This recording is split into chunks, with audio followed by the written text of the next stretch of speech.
Hello বন্ধুরা, কেমন আছো তোমরা সবাই? আশা করি আমার সমস্ত বন্ধুরা খুব ভালো আছে আর আমিও খুব ভালো আছি। তো ছেলের স্কুলে গেছিলাম, আজকে ছিল রেজাল্ট আউট। তো কী করছে সেটা তোমাদের বাড়ি গিয়ে বলছি। আর এই দেখো সব রাসের মেলা, দেখেছো তো? কী বলো তো, সব দোকানগুলো দিনের বেলা বন্ধ থাকে, বিকেলে খোলে। আর কিছু কিছু মেলা সব উঠে আছে, কিছু কিছু না সবই উঠে যাবে, কারণ সব বড়দিনের আগে উঠে যায়, কারণ সব বড়দিনের মেলাতে চলে যায়। কারণ যখন দেখি এক মাসের বেশি থাকে বড়দিনে, তাহলে এক মাসই মেলাটা থাকে।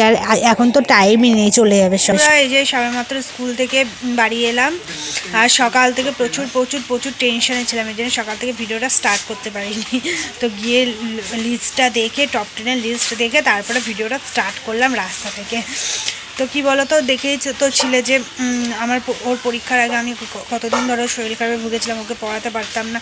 তো আমার চা পাওয়া হলো যে আমি ওকে সবসময় বলতাম তুই টপ 10-এর মধ্যে থাকলেই হলো, 10 জনের মধ্যে একজন হলে। তো টপ 10-এর মধ্যে ওর নাম আছে, এটাতেই আমি অনেক হ্যাপি। আর ওদের সিলেবাস প্রচুর প্রচুর প্রচুর টাফ, মানে সমাধান অঙ্ক থেকে শুরু করে সব গুণ ভাগ সবই আছে, যেগুলো আমরা 6-7-এ গিয়ে করেছি সেগুলো ওরা এখন করছে। তো কী আর বলবো, চাপ দেওয়ার আর কিছু নেই, এর থেকে বেশি চাপ দেওয়া যাবে না। আর আমি বিশেষ করে আমি তো চাপ দিই না, একদমই দিই না।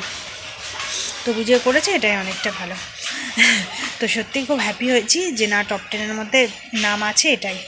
তো এখন তো এদিকে কাজকর্ম সব বাকি আছে, তো সেগুলো এখন কমপ্লিট করব। ধরো ঘর বারান্দা ঝাড় দেওয়া আছে, জামা কাপড়গুলো ভাঁজ করব, দেখতে দেখতে 1:30টা বেজেই গেছে। তো আসার সময় কি বলো তো, ছেলেকে তো নিয়ে গেছিলাম স্কুলে, তো মা আবার গোবিন্দপুর গেল, তাই বাবার দোকানের ওখান থেকে ও আবার চলে গেল।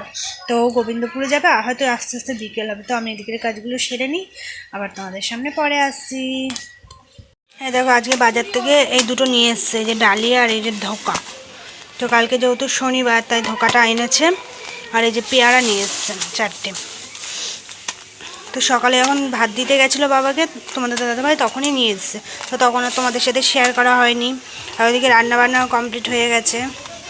এই দেখো, বিন দিয়ে আলু দিয়ে ভেজেছে, আর এখানে উস্তে ভাজা, শশা দুটো আর কাটা হয়নি।